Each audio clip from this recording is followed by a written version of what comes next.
Les amis, c'est parti pour une petite session brochet. On n'a pas beaucoup de temps devant nous, quelques heures seulement, donc je vais vous montrer comment je m'adapte dans ces conditions de pêche ultra rapides, quelle leurre j'utilise, à quel moment. Il va falloir que ça aille très très vite pour avoir au moins, ou en tout cas espérer avoir du résultat. Aujourd'hui il fait vraiment pas beau du tout, il fait froid, enfin bon c'est l'hiver quoi. Allez, je vous propose qu'on aille pêcher de suite parce qu'on n'a pas le temps, c'est parti.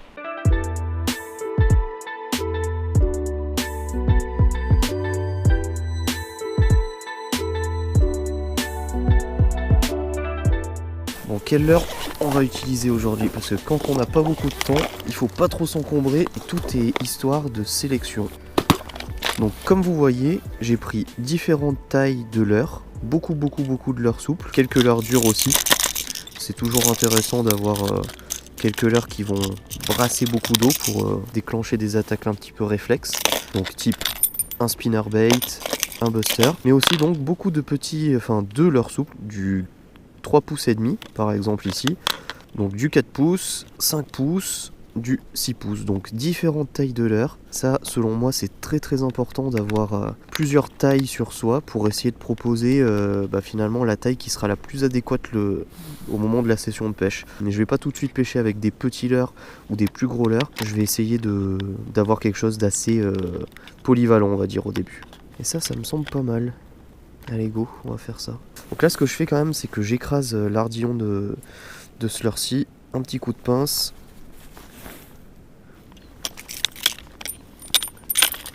Allez, premier lancé.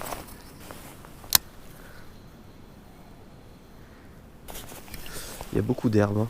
Et surtout j'ai zappé mon épuisette mais je suis assez content de voir qu'il y a beaucoup d'eau et donc éventuellement si je fais un poisson j'aurai pas trop de mal à le sortir, enfin j'espère.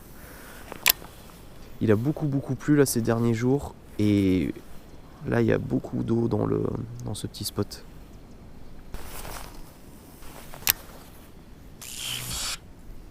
Allez, je vais changer de leurre parce que là, vu que c'est un spot que je connais bien, je sais qu'en général j'ai des résultats assez rapidement. Donc les brochets sont là, c'est sûr. C'est juste peut-être que j'ai pas le bon leurre ou j'ai pas la bonne animation. En tout cas, il faut que je trouve des indices. Donc en changeant de leurre, déjà ça va peut-être me permettre de trouver des indices. Je vais mettre un plus petit leurre. Si vous avez vu une de mes précédentes vidéos sur la chaîne Fisher, vous savez que j'aime bien pêcher avec des petits leurres. Et surtout sur ce spot là, j'ai eu souvent des meilleurs résultats avec des petits leurres. Donc là ça va me permettre de voir si les poissons sont toujours sur des petits leurres, enfin sur des petites proies. Parce qu'en soi les poissons sont jamais sur des petits leurres mais plutôt des petites proies. Un petit shad en 3 pouces et demi, 3 pouces et demi. On va voir si c'est plus adapté, si j'ai des résultats assez rapidement avec un plus petit leurre.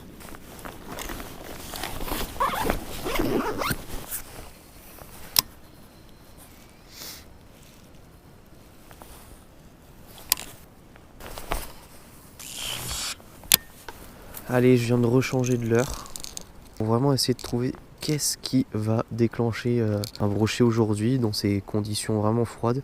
Un petit buster, bruiteur. Là tout de suite on s'adresse aux poissons actifs ou en tout cas qui vont réagir quand même de façon très agressive. Et donc vu que là c'est une zone quand même beaucoup plus profonde qu'auparavant, je me dis qu'il peut y avoir des brochets un petit peu plus profonds. Donc j'ai besoin de les faire bouger tout simplement. Donc on va voir ce que ça peut donner.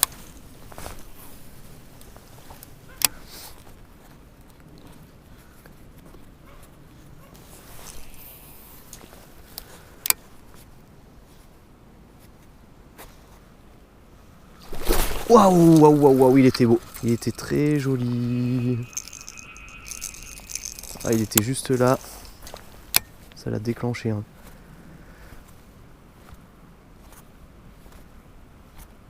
Ah, putain. Il était franchement joli. Poisson. Ouais. Oh putain, il est beau. Oh, il est très beau. Waouh, il est beau. Oh putain, il est magnifique. Waouh!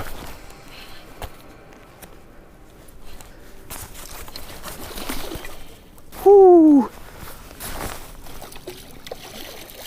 Waouh! Putain, il est pris juste sur le bord, ça me fait peur ça. Putain, Il est sur le bord, juste sur le bord. Non. Mais il est très beau. Ouais. Je vais vous dire que ça fait plaisir ça. Oh putain, yes. Yes. Un beau brochet. Magnifique. Ah, il est grassouillé. Il est trop beau. Pris au buster, juste sur le bord de la gueule. J'ai eu de la chance qu'il se décroche pas. Là, je suis en hameçon simple. En tout cas, il est magnifique, franchement. Superbe. Ah, ça fait plaisir ça. Vraiment, ça fait plaisir. Il est vraiment en train de passer l'hiver celui-ci. Allez, on va le relâcher. Oh là là, il demande pas du tout son reste. Il est parti. Yes, c'est bon ça, un beau brochet comme ça, bien dodu, qui se prépare pour affronter l'hiver. Ça, je peux vous dire que ça fait plaisir. Donc vraiment, c'est intéressant là. En quelques minutes de pêche, je suis passé sur plusieurs techniques. En quelques lancers avec le buster, ça a bien fonctionné. Donc je me dis que peut-être qu'en bougeant de l'eau, en ayant quelque chose d'assez agressif, ça peut déclencher les brochets. En plus, peut-être des beaux brochets. Ouh, il fait froid, hein. Le vent là se lève, il y a un petit air vraiment glaçant. En tout cas, restez bien au bout de la vidéo, parce que mon petit doigt me dit que c'est bientôt Noël, et donc avec les gars on s'est dit qu'on allait vous faire gagner quelques petits trucs à cette occasion là. Donc restez bien jusqu'au bout, vous allez savoir comment participer.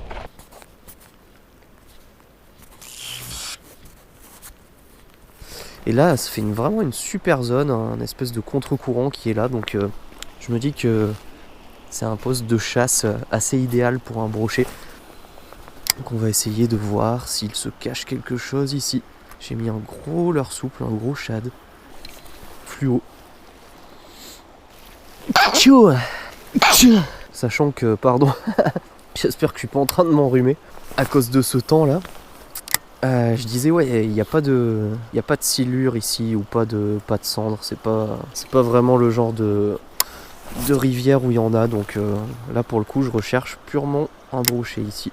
Il y a beaucoup de cailloux là. Et la canne est tellement sensible que au moindre petit choc, on a l'impression de se prendre une touche.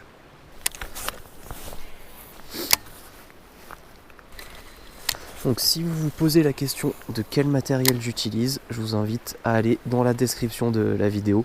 On détaille tout le matériel utilisé.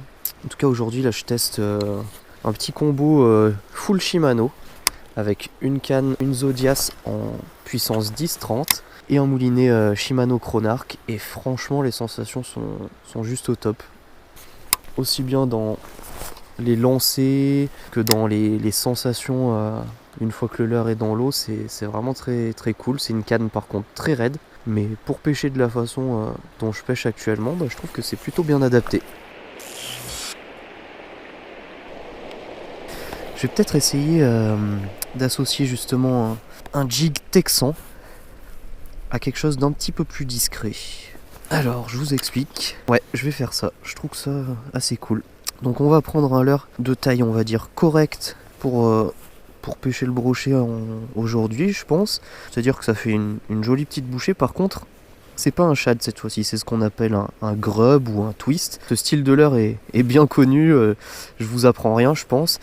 Mais là, ça peut être intéressant, plutôt que d'avoir quand même des vibrations assez puissantes, avec un leurre un petit peu plus discret, qui va déplacer beaucoup moins d'eau en le lançant proche des bordures, là où il y a des branches immergées. Et je pense que ça peut être intéressant comme association. Et justement, l'hameçon texan va nous permettre de pas s'accrocher dans ces bordures encombrées, et d'aller vraiment chercher les poissons dans leur cache, quoi. Je trouve que l'association est plutôt cool, je sais pas ce que vous en pensez.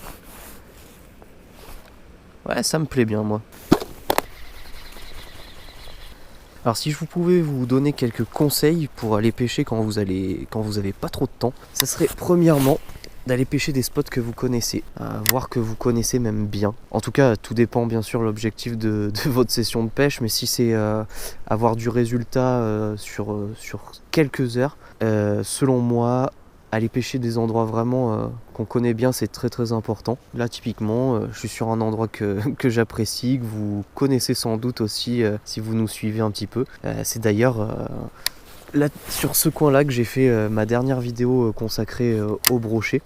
Et donc je vous invite d'ailleurs à aller la voir parce que c'est intéressant de voir la différence entre il y a quelques semaines et aujourd'hui. C'est pas du tout les mêmes conditions. Donc là je vais vraiment chercher contre les bordures, vraiment dans les buissons, en animant pas sur place mais presque, en essayant de vraiment coller au plus proche des bordures des buissons. Conseil numéro 2, quand vous allez pêcher le brochet sur très peu de temps comme moi, vous embarrassez pas de beaucoup de leurres, faites-vous une petite sélection à la maison juste avant de partir de quelques produits, quelques leurres souples, quelques leurres dures, des leurres qui vont brasser un peu d'eau, d'autres beaucoup plus, d'autres beaucoup plus discrets. En gros, essayez d'avoir une sélection qui va vous permettre de pallier à un petit peu toutes les situations parce qu'il va falloir en fait s'adapter très vite puisque vous n'avez pas beaucoup de temps.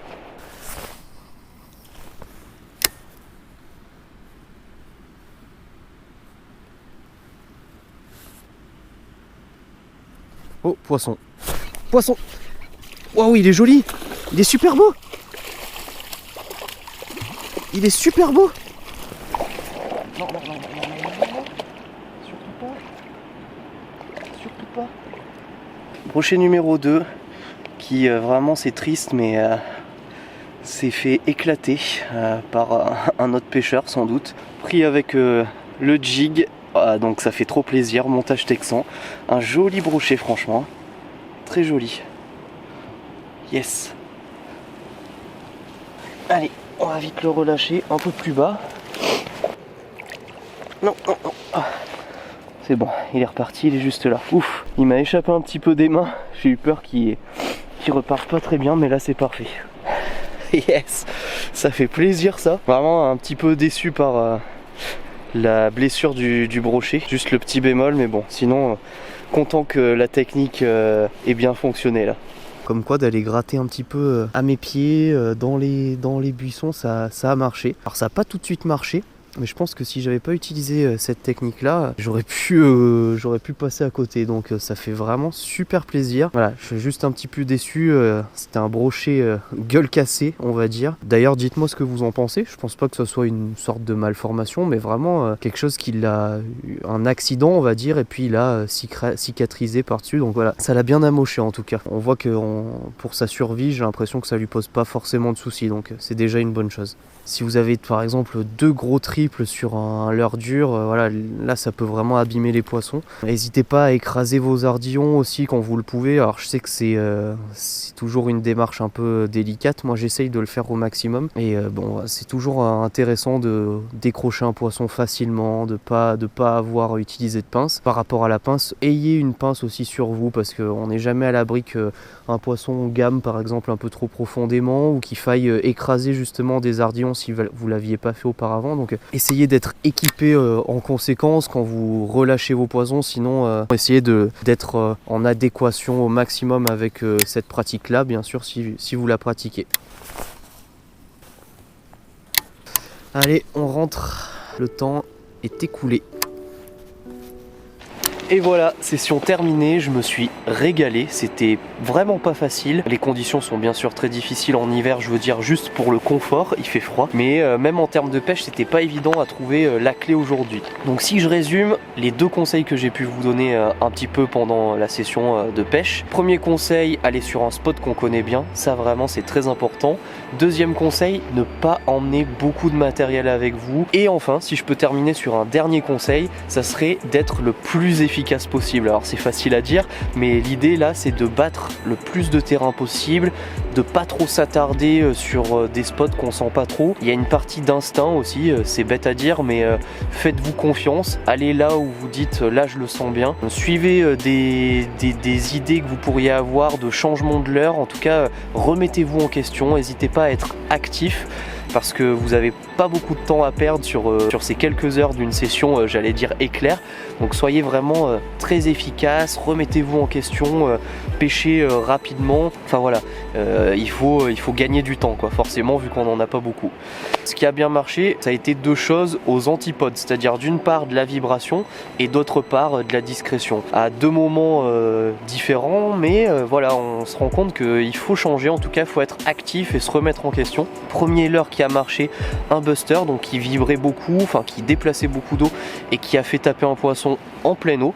Et deuxième leurre, un montage Texas, donc sur un jig, avec ce qu'on appelle un grub, donc quelque chose de beaucoup plus discret et animé en bordure. Ça m'a permis de faire le deuxième brochet de cette session très rapide, donc ça fait super plaisir. Allez, je rentre, je file à la voiture et je vous explique comment participer et surtout qu'est-ce qu'il y a à gagner pour ce petit concours spécial Noël. A tout de suite. Ça y est, enfin au chaud dans la voiture, on rentre. N'hésitez pas à me dire ce que vous avez pensé du style de cette vidéo. C'est un petit peu plus brut que d'habitude, un peu moins de plans esthétiques, etc. Et ça m'intéresse d'avoir votre avis. Alors, sont à gagner 2 paires de lunettes polarisantes de la marque Big Fish 1983. Donc des bonnes petites lunettes qu'on apprécie bien. Et justement ça fait plaisir de vous en faire gagner parce que elles sont pile dans le thème d'aujourd'hui avec leurs petits brochets dorés sur les branches des lunettes. Il y aura donc 2 gagnants pour ce jeu concours. Et comment participer? J'invente les règles en temps réel là en conduisant. Tout simplement commenter cette vidéo en nous souhaitant un joyeux Noël. Ça sera très bien comme ça. Bien sûr, vous pouvez liker la vidéo évidemment, vous abonner et surtout activer la cloche des notifications des vidéos parce que sans ça vous allez possiblement passer à côté de certaines vidéos. C'est pas parce que vous êtes abonné que vous serez toujours prévenu des vidéos, c'est YouTube qui voilà, fait un petit peu sa sauce. Donc n'hésitez pas à cliquer sur la petite cloche à côté du bouton s'abonner, c'est très important pour nous suivre dans nos aventures. Voilà, je vous souhaite de prendre des beaux brochets, des belles bûches de Noël et je vous dis à très bientôt. Salut!